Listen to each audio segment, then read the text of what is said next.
So, what's up mga keepers? Good morning. Yan, may dumating pa sa atin na parcel. Hindi ko inaasahan na may darating pala. May mga biglang dumarating na talaga dito sa atin ng parcel. Mga ibibigay sa atin. Kaya yan, thank you sa mga solid natin dyan.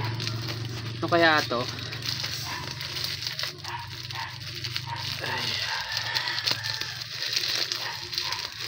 Bigla na lang tumatawag yung rider.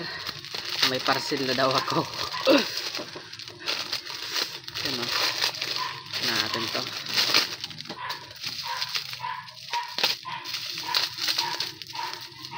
Ito yung kay Molino na gel food nya.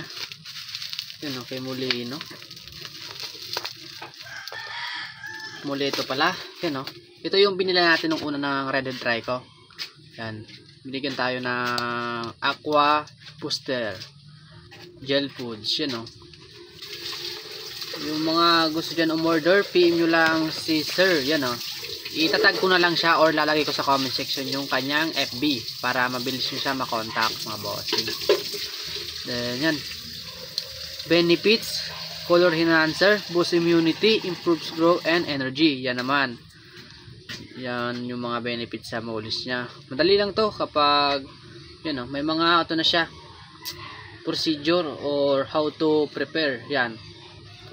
Kita nyo na rin dito kung paano i-mix yung gel food na to. Then ito yung mga benefits. Then ito yung good for ornamental fish. Kahit anong isda pwede to mga bossing. Pwede to sa mollies, guppies, betta, swordtail and etc.